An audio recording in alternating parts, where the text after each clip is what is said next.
Hello everyone. स्वागत है आपका पाठशाला ऋषिकेश के यूट्यूब चैनल पर। है ना। आज हम जो एंशंट हिस्ट्री का इंडस सिविलाइजेशन में सेकंड पार्ट है उसको लेकर के आए हैं।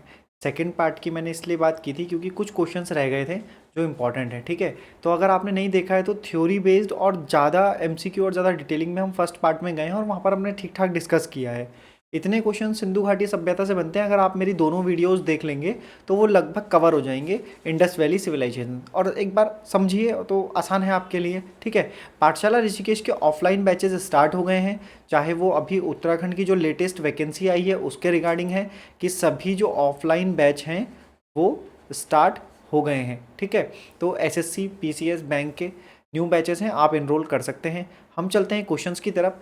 पहले उससे पहले कुछ डिटेल है जिस डिटेल को आप देख लेंगे अच्छे से, क्योंकि आपको ज़्यादातर क्वेश्चन इसी तरह से इस पे बेस्ड मिलेंगे।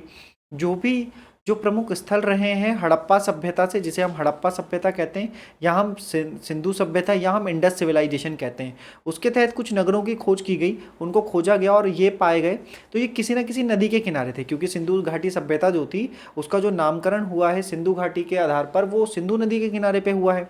तो देखो, जैसे एक हड़प्पा स्थल था तो वो रावी नदी के तट पर था, मोहनजोदड़ो सिंधु, लोथल भोगवा रोपड़ पंजाब सतलज पे, ठीक है, मांडा जम्मू कश्मीर के पास चेनाब पे, दैमाबाद प्रवरा नदी महाराष्ट्र की तरफ, आलमगीरपुर हिंडन नदी पर, कहाँ पर, यूपी के आसपास, सुत कांगेडोर दास्तक दाशक, कालीबंगा घग्गर, कालीबंगा राजस्थान में, ठीक है, और ये एक नाम है थोड़ा नीचे चला गया, भगवानपुर सरस्वती नदी पर। तो ये बेसिक जानकारी है जो आपको मालूम होनी चाहिए और ये याद होनी चाहिए, एग्जाम में कई बार ये इसी तरीके से पूछ लिए जाते हैं। क्वेश्चन की तरफ चलते हैं। पहला क्वेश्चन है कि सिंधु घाटी सभ्यता के संदर्भ में निम्नलिखित में से कौन सा कथन सही है। देखो, एक बात मेरी समझना कि जो क्वेश्चन मैं लाया हूं आपके वो एमसीक्यू हैं और एमसीक्यू के साथ साथ आपके कॉन्सेप्ट भी बिल्ड करेंगे। अगर सिंधु घाटी सभ्यता आपने थोड़ी सी भी पहले पढ़ी है या इससे पहले वाली मेरी वीडियो देखी है तो आपको काफ़ी हेल्प होने वाली है। देखो, कहा यह एक प्रमुख लौकिक सभ्यता थी, यद्यपि इसमें धार्मिक तत्व उपस्थित थे पर वे वर्चस्वशाली नहीं थे, मतलब वो बहुत ज़्यादा डोमिनेटिंग धार्मिक तौर पे नहीं थे। उस काल में भारत में कपास से वस्त्र बनाए जाते थे। तो जिन्होंने बहुत अच्छे से पढ़ा होगा मैं आपको बता दूं, ये यूपीएससी आईएएस में आया हुआ क्वेश्चन है, उसी में से लिया गया है। आंसर हो जाएगा एक और दो दोनों। तो इस तरह से आपका कॉन्सेप्ट बिल्ड होगा और आप चीज़ों को समझ भी पाएंगे। थ्योरी वाली क्लास लास्ट क्लास में मैंने करवाई है तो वहाँ आप देख सकते हैं। अगला क्वेश्चन लेते हैं। सिंधु घाटी सभ्यता के लोगों का सही चित्रण है, निम्नलिखित में से कौन से जो ऑप्शन है वो सिंधु घाटी सभ्यता के बारे में सही तरीके से बताते हैं। देखो, कहा गया है उनके विशाल महल और मंदिर होते थे, वे देवी और देवताओं दोनों की पूजा करते थे, वे युद्ध में घोड़ों द्वारा खींचे गए रथों का प्रयोग करते थे। तो मेरी बात समझना, सिंधु घाटी के जो लोग थे वो अपनी नगरीय सभ्यता के बारे में जाने जाते हैं कि भाई साहब उन्होंने जो था ऐसी सिविलाइजेशन बनाई जो नगरीय थी। नगरीय थी मतलब पूरी तरीके से प्लान थी, एकदम मकान बिल्कुल सही से बने होते थे, समकोण पर नालियाँ होती, सड़कें होती थी, नालियाँ बनी होती थी, बिल्कुल प्लान सिटी होती थी। तो वहाँ पर कहीं पर भी उनके विशाल महल के बारे में नहीं कहा गया, बल्कि हाँ ये कह सकते हो कि जो अगर सिर्फ महल महल होते तो बात थी कि घर बहुत बड़े बनाए जाते थे, ठीक है, लेकिन मंदिर होते थे और वो बहुत बड़े होते थे ऐसा तो बिल्कुल नहीं है। तो ये स्टेटमेंट तो गलत है। ठीक है, वो अपने घर बनाते थे, बहुत ज़्यादा विशाल नहीं लेकिन बहुत ज़्यादा सेटल्ड घर होते थे। वे देवी और देवताओं दोनों की पूजा करते थे। अगर लास्ट वाली क्लास आपने देखी होगी तो वो मातृशक्ति की पूजा करते थे, पशुपतिनाथ की पूजा करते थे, बात बिल्कुल सही है। वे युद्ध में घोड़े द्वारा खींचे गए रथों का प्रयोग करते थे। देखो, घोड़े के साक्ष्य तो मिले हैं वहाँ से, ये लास्ट क्लास में भी बताया है, लेकिन वो युद्ध करते थे, वो युद्ध के लिए नहीं जाने जाते थे क्योंकि वहाँ पर तलवार जैसी कोई चीज़ नहीं मिली है। तो इस तरह से अगर देखो तो भाई ये वाला गलत, ये वाला गलत, तो केवल दो सही ऑप्शन और ये थोड़े से गायब हो गए थे, शायद एक दो तीन ऐसा होने चाहिए थे। तो ठीक है, नहीं है तो कोई बात नहीं, ये जो हमारी टेक्निकल टीम है जो टाइपिस्ट है उसकी भयानक गलती है ये। आगे चलते हैं। एक उन्नत जल प्रबंधन व्यवस्था का साक्ष्य कहाँ से प्राप्त हुआ है। उन्नत जल प्रबंधन यानी कि जो वाटर मैनेजमेंट सिस्टम है वो, ये सारे नगर कहाँ के, सिंधु घाटी सभ्यता के नगर हैं। इनमें से कहाँ पर हमने जल प्रबंधन को देखा है, तो ध्यान से देखना। कहा आलमगीरपुर से, जो यूपी में है। आलमगीरपुर कहाँ है, यूपी में। धोलावीरा कहाँ है, धोलावीरा गुजरात में है, यूनेस्को हेरिटेज साइट है। कालीबंगा, कालीबंगा कहाँ है भाई, कालीबंगा राजस्थान में। लोथल कहाँ है, लोथल, ठीक है, लोथल गुजरात में है। ठीक है। तो देखो यह जल प्रबंधन के बारे में अगर बात की जाए तो धोलावीरा ऐसा था जिसके पास जो जिसकी जल निकासी प्रणाली थी वो सबसे ज़्यादा फेमस रही है, मतलब बहुत ही बेस्ट रही है, और उसके साक्ष्य वहाँ से मिले हैं। कहाँ से? धोलावीरा से। आगे चलते हैं, गुजरात में है, याद रखिएगा। सिंधु स्थापित सिंधु घाटी सभ्यता, इंडस वैली सिविलाइजेशन कहिए, हड़प्पा सिविलाइजेशन कहिए, यही इसके नाम है। सभ्यता जिन नदियों के तट पर बसी थी वे कौन सी थी? तो नदियों से था। पहला ही चैप्टर आपने देखा होगा, पहला ही स्लाइड था मेरा इस लेक्चर का, तो जरा ध्यान से देखो कौन सी थी। तो गंगा होते ही बाहर कर दोगे, चेनाब है, सिंधु है, झेलम है। ऑप्शन देखोगे 1 2 3, 2 3 4, 1 2 3 4, तो इस तरह से आंसर हो जाएगा। ये गंगा का वहां पर कोई जिक्र नहीं है, याद रखिएगा। सिंधु घाटी सभ्यता की लिपि कौन सी है? 4 ऑप्शन है कि कौन सी लिपि सिंधु घाटी के लोग यूज करते थे। तमिल, खरोष्टी, ब्राह्मी, अज्ञात। तो देखो एक आंसर तो बहुत आसान है इसका, लेकिन इसके बारे में जान लो कि मैं आपको इसके एक्स्ट्रा फैक्ट बताते चलूँ और आपका कॉन्सेप्ट क्लियर हो जाए। हम सिंधु घाटी सभ्यता के बारे में बात कर रहे हैं। 64 मूल चिन्ह, लगभग 64 मूल चिन्ह, 250 से 400 तक अक्षर हैं जो सेल खड़ी की आयताकार मोहरों, तांबे की गुटिकाओं आदि पर मिलते हैं। यह लिपि कैसी होती थी? चित्रात्मक या थी। यह लिपि अभी तक पढ़ी नहीं जा सकी है, ठीक है। चित्रात्मक होती थी, मतलब भाव इसमें प्रकट किए जाते थे। तो ये सेलखड़ी की आयताकार मोहरों में ऐसा दर्शाया गया है चित्र बना करके, तो इनको पढ़ा नहीं जा सका है, तो यह अज्ञात लिपि है, इसका प्रयोग वो करते थे। देखिए क्वेश्चन है पूरा का पूरा, पढ़िएगा। आपको क्या करना है, जो सिंधु घाटी सभ्यता के प्राचीन स्थल थे उनकी पुरातत्वीय खोज कुछ लोगों ने की है ना। पुरातत्वीय खोज रिलेटेड है, संबंधित है किसी क्षेत्र से, मतलब वहां के स्थल पर कुछ मिला जब खोजा गया तो क्या मिला, इन 4 ऑप्शन से आपने बताना है। बोला भाई लोथल से क्या मिला, कालीबंगा से क्या मिला, धोलावीरा से क्या मिला, बनावली से क्या मिला। तो समझना, अगर लोथल की बात करें तो लोथल जो हो जाएगा वो हो जाएगा, लोथल जो हो जाएगा वो जाएगा गोदीबाड़ा। क्यों? क्योंकि वो वहां पर जो था एक पोर्ट था, ठीक है, एक पोर्ट था, एक बंदरगाह था, तो लोथल यहाँ पर हो गया।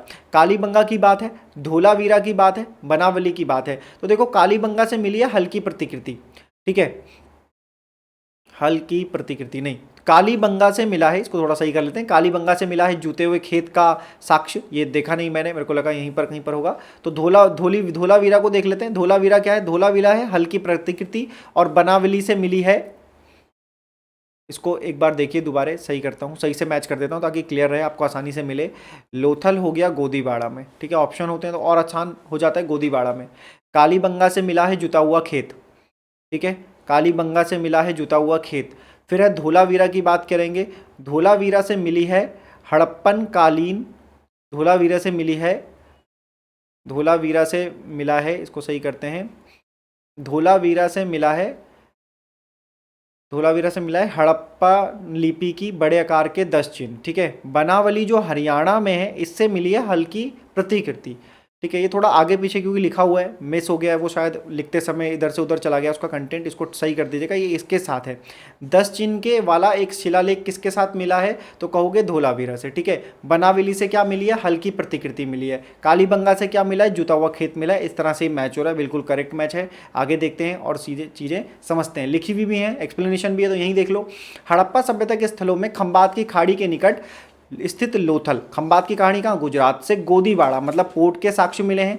राजस्थान के हनुमानगढ़ जिले में घग्गर नदी के किनारे स्थित कालीबंगा, क्या था? कालीबंगा क्या मिला है? जुते हुए खेत, यही बताया मैंने, सही बात है। गुजरात के धोलावीरा से हड़प्पा लिपि के बड़े आकार के 10 चिन्हों वाला एक शिलालेख मिला है, कहाँ से मिला है? धोलावीरा से मिला है। फिर क्या बोला? हरियाणा है फतेहाबाद जिले में क्या मिला है? बनमाली, बनमाली है ना, बनावली, बनावली, ये ध्यान रखो। बनावली से पक्की मिट्टी की बनी हुई हल्की प्रतिकृति मिली है, ठीक है, किससे? पक्की मिट्टी की क्या मिली है? हल्की प्रतिकृति मिली है। आगे चलते हैं, नेक्स्ट क्वेश्चन को समझते हैं। एक जुते हुए खेत की खोज की गई है, तो अभी अभी आपने पीछे पढ़ा, एक जुते हुए खेत की खोज की गई है, कहाँ से? कालीबंगा से। तो ये क्वेश्चन इस तरीके से देखने को मिलते हैं, बार बार रिपीटेड क्वेश्चन है, प्रीवियस ईयर में आए हुए आसान क्वेश्चन है। हड़प्पन नगर में जुते हुए खेत के निशान, हड़प्पन नगर मतलब सिंधु सभ्यता के नगर में जुते हुए खेत के निशान कहाँ से मिले हैं? तो आप कहेंगे कालीबंगन से मिले हैं। आगे चलते हैं, फिर से क्वेश्चन इजी क्वेश्चन है, कोई बड़ी बात नहीं। मैच द फॉलोइंग, हर जगह से कहीं ना कहीं से खुदाई में मिला होता है तो उसको हमें देखना होता है। लोथल है, गोदी, सीधा सीधा मिला दोगे। कालीबंगा है, पहले ही पढ़ा। जुता हुआ खेत। मोहनजोदड़ो से क्या मिली है? नर्तकी की मूर्ति मिली है, नाचती हुई एक मूर्ति, जो मूर्ति बनाई गई थी वो है। हड़प्पा से क्या मिले? एक समाधान मिले हैं जिसको ये कोड नाम दिया गया R37। ठीक है, आसान है, आगे चलते हैं, ईजिली समझ लेना। भारत में हड़प्पा का वृद्ध स्थल। भारत में हड़प्पा का वृद्ध स्थल मतलब हड़प्पा जो सभ्यता थी उसका एक बड़ा स्थान, उसका एक बड़ा स्थान जो भारत में है। देखो हुआ क्या कि हमने भारत पाकिस्तान की, जब आज़ाद होने से पहले भारत पाकिस्तान वाला जो हिस्सा था, 1921 की बात हो रही है, तो वहाँ पर भी बहुत सारे स्थल मिले। इस हिसाब से हड़प्पा मोहनजोदड़ो बहुत बड़ा स्थल है। लेकिन अगर समझा जाए तो भारत जब हो जाएगा विभाजित, जब भारत आएगा तो उसमें कुछ स्थान मिले हैं। जैसे राखीगढ़ी कहाँ है? तो बोलोगे हरियाणा में है। कालीबंगन कहाँ है? बोलोगे राजस्थान में है। धोलावीरा कहाँ है? बोलोगे गुजरात में है। लोथल कहाँ है? बोलोगे राजस्थान में है। ठीक है, राजस्थान में है। लोथल गुजरात में है। ठीक है, इसे सही कर लेते हैं, लोथल जो है वो गुजरात में है, गुजरात में। ठीक है, तो अब हड़प्पा का वृद्ध स्थल कौन सा है? तो जो राखीगढ़ी है ना, ये भारत में सबसे वृद्ध स्थल है, मतलब इसका एरिया काफ़ी ज़्यादा बड़ा है। आगे चलते हैं, ये लिखा है हरियाणा के हिसार जिले में अवस्थित राखीगढ़ी। राखीगढ़ी हड़प्पा सभ्यता का सबसे बड़ा स्थल है। मोहनजोदड़ो, हड़प्पा और गनवेरीवाला पाकिस्तान तथा राखीगढ़ी एवं धोलावीरा भारत, हड़प्पा सभ्यता के 5 वृद्ध स्थल हैं। तो मोहनजोदड़ो का स्थल सबसे बड़ा है, एरिया वाइज है सबसे बड़ा है, लेकिन पाकिस्तान में है। भारत के संदर्भ में कहाँ है? ये राखीगढ़ी है भारत के संदर्भ में, और ये हरियाणा में है। ठीक है, बहुत ही प्यारा सा क्वेश्चन, आपका कॉन्सेप्ट बनाने वाला ये क्वेश्चन है। सिंधु घाटी सभ्यता जानी जाती है, क्यों जानी जाती है? जैसा बात मैंने की, कहा अपने नगर नियोजन के लिए जानी जाती है, बिल्कुल सही है। मोहनजोदड़ो और हड़प्पा के लिए जानी जाती है, ये बात भी बिल्कुल सही है। अपने कृषि संबंधी कार्य के लिए एवं अपने उद्योगों के लिए जानी जाती है, तो ये बातें भी सही है कि अपने कृषि के लिए और उद्योगों वाला क्वेश्चन हमने पहले ही देखा कि कपास होता था, कपास की बात है, तो हिसाब से ऑप्शन देख लीजिए 1 2 3 4 के हिसाब से उपयुक्त सभी होने चाहिए। तो लास्ट लेक्चर में भी चीज़ें बहुत अच्छे से की हैं, इसको भी हमने समझने की कोशिश की। अगले क्वेश्चन की तरफ चलते हैं, ये उसकी एक्सप्लेनेशन है। अगर आपको मन करे तो इसका स्क्रीनशॉट ले लीजिएगा या पढ़ लीजिएगा, आपकी जानकारी आपके डेटाबेस में नए क्वेश्चन ऐड हो जाएंगे। आगे चलते हैं, अच्छी चीज़ें समझते हैं, और इस क्वेश्चन के साथ मैं आपको एक जानकारी बड़ी देता जा रहा हूँ। आपको ये समझना होगा कि जब हम हड़प्पा स्थलों की बात करते हैं, उनको किसी ने खोजा होगा, उस समय पर कोई व्यक्ति रहा होगा। जैसे लास्ट लेक्चर में आपने कर्नल कनिंघम के बारे में सुना है, ठीक है, कनिंघम के बारे में सुना है, तो उसके बाद भी कुछ लोग रहे जिन्होंने स्पेसिफिक किसी न किसी को खोजा है, तो बात उसी की कर लेते हैं। देखिए समझिएगा कि जो हड़प्पा है, इसकी खोज में दयाराम साहनी का बहुत इंपॉर्टेंट रोल है, और ये इतने साल समय पर खोजा गया। कौसाम्बी की बात करें, कौसाम्बी MG मजुमदार का टाइम पीरियड रहा है, और तक्षशिला की बात करें तो टाइम रहा है जॉन मार्शल का। ये वाली इन्होंने खोजा है। ऐसे ही कई लोग हैं, जैसे मोहनजोदड़ो की अगर बात करें, जैसे मोहनजोदड़ो या मोहनजोदड़ो की अगर बात करें, तो ये खोजा है रखाल दास बनर्जी ने, रखाल दास बनर्जी ने। ठीक है, रखाल दास बनर्जी ने इसको जो है खोजा था। तो ये एक इम्पॉर्टेंट फैक्ट है, सबसे बड़ा स्थल है। इसी तरह से राखीगढ़ी जैसे नाम आते हैं, कई सारे नाम आते हैं, आपको वो याद करने हैं। अगर ज़रूरत पड़ेगी तो उसकी भी हम MCQ सीरीज़ स्टार्ट करेंगे। आज के लिए इस लेक्चर में इतना ही था। इस तरह से मैंने सिंधु घाटी सभ्यता और बुद्धिज़्म और जैनिज़्म को एंशियंट हिस्ट्री में कवर कराया है। एंशियंट हिस्ट्री के जो भी टॉपिक होने वाले हैं, जिनसे लगभग क्वेश्चन हर एग्ज़ाम में पूछा ही जाता है, उनको हम कवर करेंगे। ठीक है, आज के लिए इस वीडियो में इतना ही। धन्यवाद। चैनल को सब्सक्राइब कर लीजिए। फेसबुक, टेलीग्राम और इंस्टाग्राम में आप हमें फॉलो कर सकते हैं। वीडियो देखने के लिए धन्यवाद।